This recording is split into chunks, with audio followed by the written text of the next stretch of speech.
Moi, c'est Guimoy. Je rachète de vieux rasoirs pour les retaper et les revendre. Mon but, c'est pas de faire de l'argent, mais plutôt de contribuer à préserver une partie de leur histoire. Bienvenue sur Guimoy Rasoir Vintage. Salut YouTube, bienvenue pour cette nouvelle vidéo. Aujourd'hui, donc du coup pas de resto, je vais juste tester le Dorco que j'ai refait. Voilà, si vous n'avez pas vu la vidéo, c'est le petit lien qui va s'afficher ici, ou si il ne s'affiche pas, vous l'aurez dans la description. Voilà, donc c'est un magnifique Dorco en 6/8 que j'ai retapé et du coup je vais le tester maintenant parce que bon, rien de vaut un bon petit rasage avec ce qu'on a retapé. Donc pour le rasage, j'ai choisi Phoenix Artisan Accoutrement, c'est Sangre de Drago. C'est du coup une très forte odeur de sandalwood. Ça sent ultra fort. Voici la tronche du savon. Voilà, c'est la formule CK6, donc c'est 4 beurres différents je crois, enfin bon voilà, on n'est pas là pour le savon de toute manière, on est là pour le coupe-chou. Tac. Donc j'ai aussi donc mis à tremper hop, le blaireau, donc j'ai sélectionné mon blaireau Emred, donc un HMW manche en tuya 26 mm, et je vais commencer le chargement. Allez go. Donc, écoutez, ce Dorco m'a l'air pas mal. J'ai l'impression que ça va être un bon outil. Ça va être, un rasage de dingue. Donc, on va voir tout ça. Je vais monter ma mousse, vite fait. Bon, maintenant, je sais pas pourquoi j'ai pris l'habitude de monter ma mousse au bol. Faites pas gaffe, c'est pas grave, c'est moi. C'est dans la tête tout ça. Donc voilà, j'ai fait un chargement moyen, parce que Phoenix ça mousse beaucoup et très vite, hein, et ça fait de la mousse de ultra bonne qualité. Donc voilà, je me prends pas trop le chou. Hop, voilà, hop, et on y va comme un bourrin. Hop, comme à mon habitude. Hop.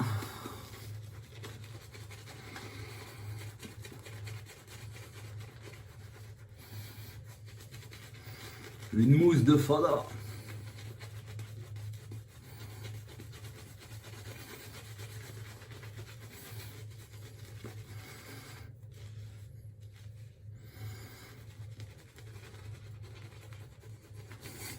Il y a des giclettes. Oh, il y a des giclettes, Guigui. Ah oui. Ça gicle.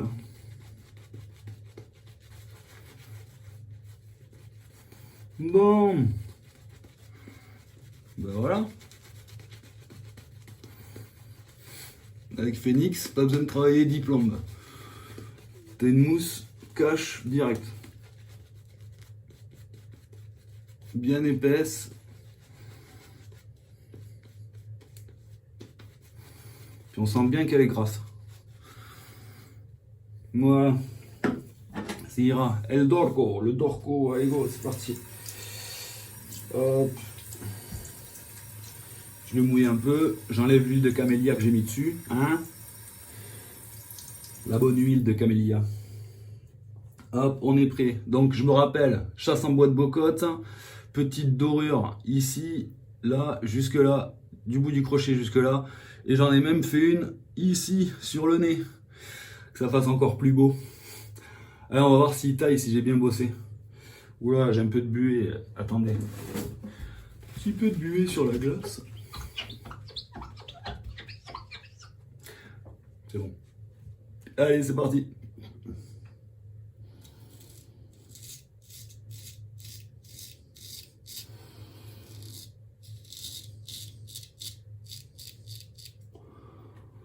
Madre Dios. Oh ben, j'ai les poils courts ou longs, c'est un bulldozer le machin.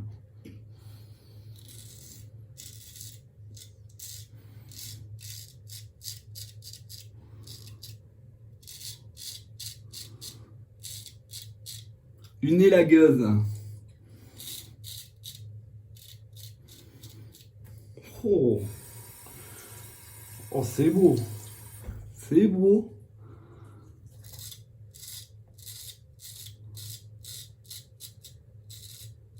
Oh.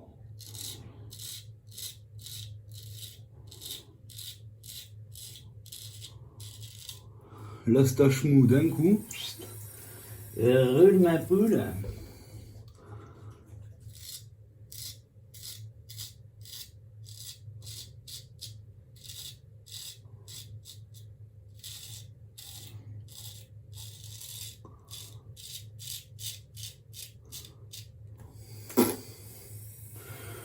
Aïe aïe aïe. Il n'y a pas à dire, les Allemands, ils font du bon taf. Hein. Enfin, ils faisaient et ils font toujours, plus ou moins, parce qu'avec Dovo, même Dorco, ils font plus de coupe-chou, mais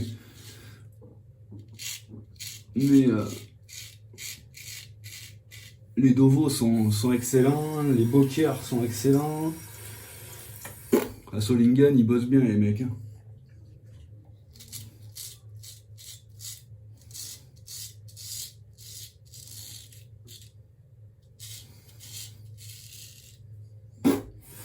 Ouais. Bon, mais puis en plus j'ai fait du bon boulot, j'ai bien récup. Donc sincèrement c'est beau. C'est beau.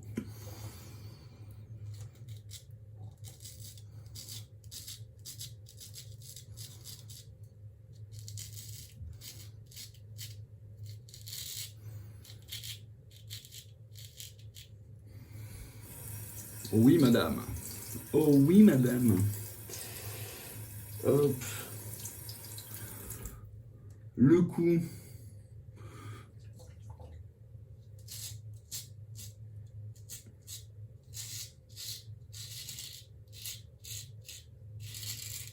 Voilà.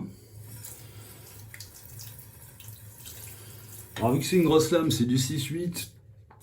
J'ai pas besoin de me prendre le chou. Ça va tout seul.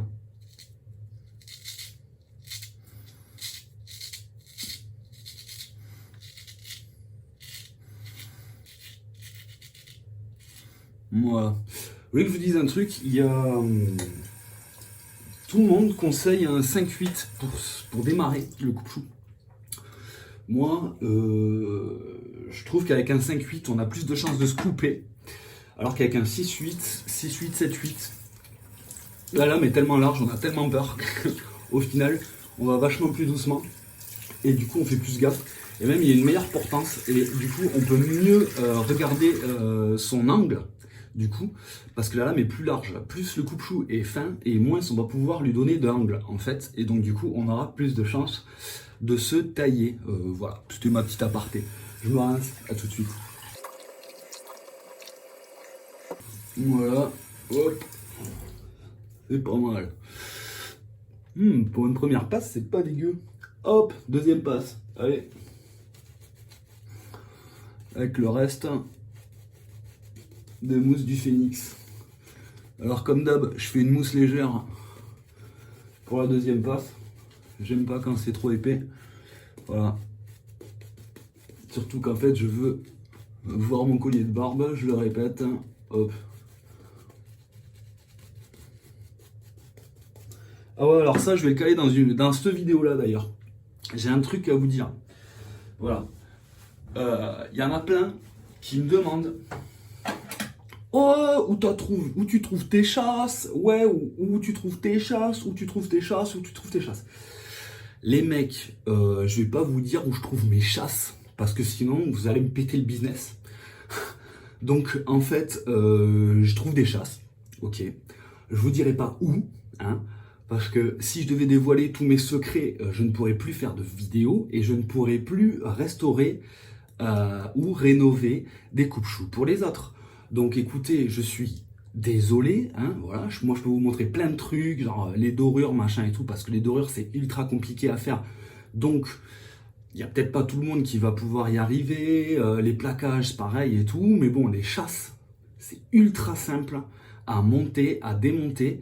Donc si je commence à vous dire où je tope mes chasses, vous allez changer les chasses de tout le monde et vous me péterez tout le business. Donc peut-être pas ceux qui m'ont posé la question, mais il y en a d'autres qui le feront volontiers. Et donc c'est pour ça que je ne vous donnerai pas l'endroit où je top mes chasses. Voilà.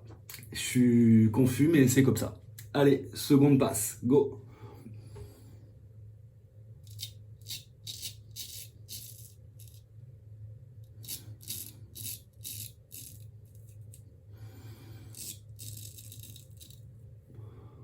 Bon, machine de guerre.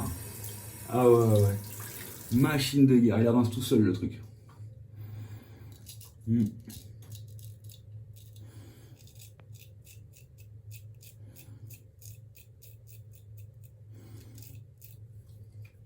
Alors il y en a, j'en ai vu plein qui faisaient 3 passes. J'ai jamais pigé pourquoi 3 passes.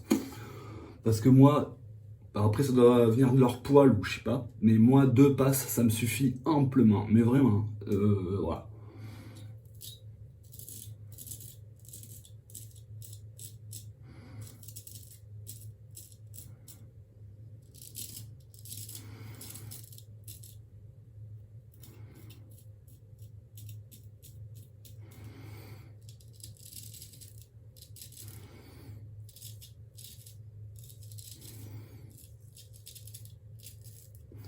Avec 2 passes, je suis parti pour 24 heures avant une repousse micro paillasson, quoi. Tu vois, la repousse qui commence légèrement à gratouiller, quoi.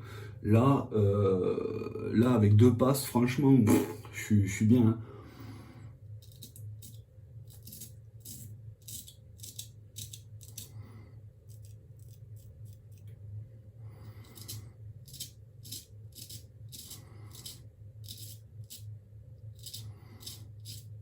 Hmm. Puis elle chante pas mal, hein.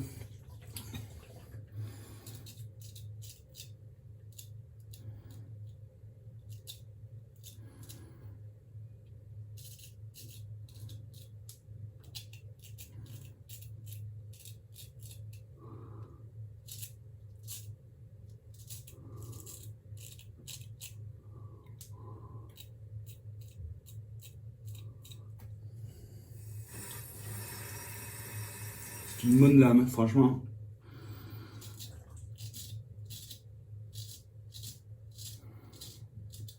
Si un jour j'ai l'occasion de m'en payer un, je le ferai. Hmm. Parce que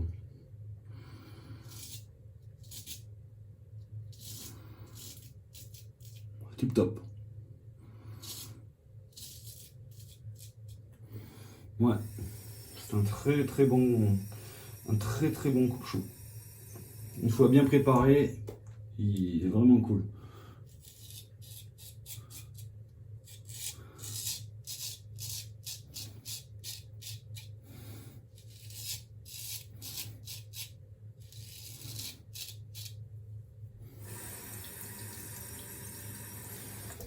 Hmm.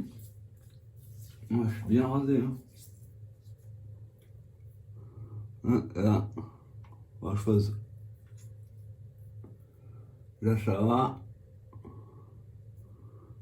Ah, c'est bien, franchement.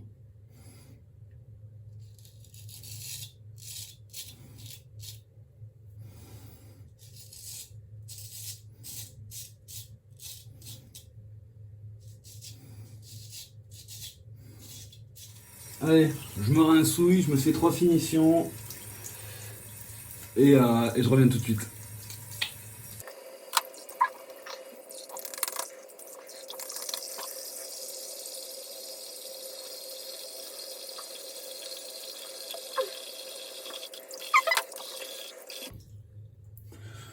M'en manque un peu là. Là.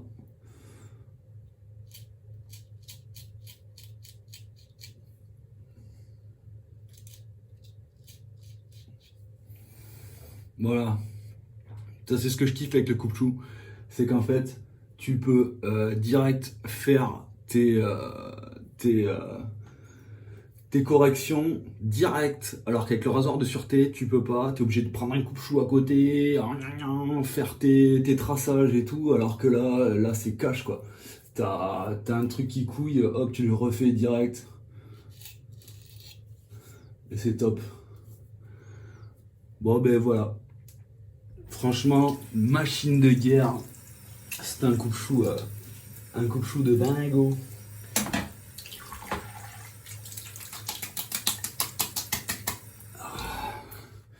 Allez. Petit coup de serviette. Voilà, ça fait un petit quart d'heure que je me rase. Voilà, 15 minutes, pas plus. Pour 2 passes au coupe-chou. C'est top. Voilà. Écoutez, on va passer à l'après-rasage. Hein. J'ai eu un pur rasage. Après rasage. Allez, c'est parti. Donc, après rasage, Sangre de Drago. Hop, c'est le même.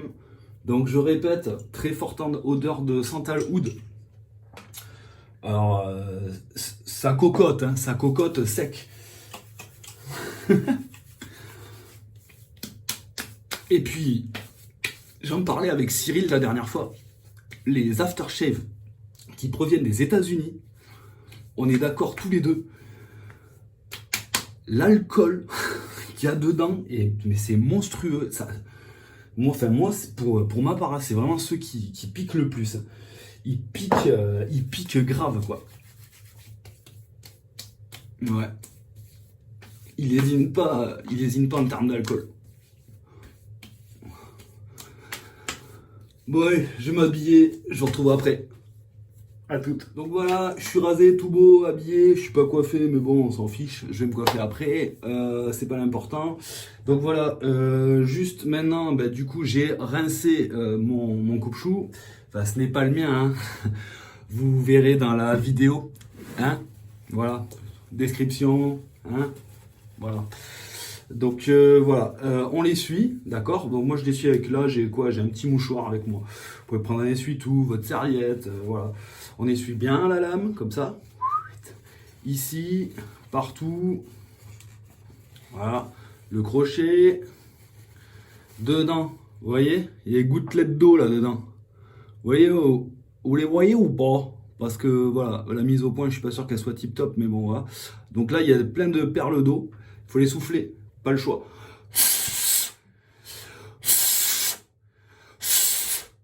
Voilà, je les ai soufflés, mais il en reste encore. Alors du coup là, je vais prendre mon petit mouchoir et je vais le glisser gentiment dedans, s'il veut bien y aller. Attendez, je vais le doubler. Hop, doubler, il rentrera peut-être plus facilement. Voilà, hop, il dépasse de l'autre côté, je l'attrape. Voilà. Et là du coup, vu que j'ai mon mouchoir ou mon essuie-tout, on s'en fout, dans la chasse, ça va absorber toute la flotte qu'il y a. Sauf ici, parce qu'ici, vu que c'est un 3 points, hop, je refais passer ici aussi.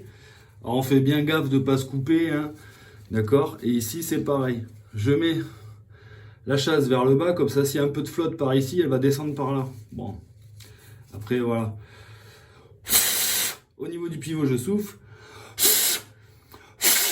Vous pouvez le faire en sèche-cheveux aussi, hein, d'accord?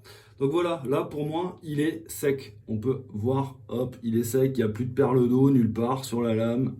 Il faut vraiment bien faire gaffe qu'il n'y ait plus de perles d'eau. Là, du coup, je vais choper de l'huile de camélia. Vous pouvez le faire avec l'huile de vaseline, l'huile de camélia, voilà. Après, évitez quand même les huiles alimentaires, parce que dans les huiles alimentaires, on n'est pas sûr... Hein, je le répète, qu'elles ne sont pas exemptes d'eau. Voilà, il se peut qu'il y ait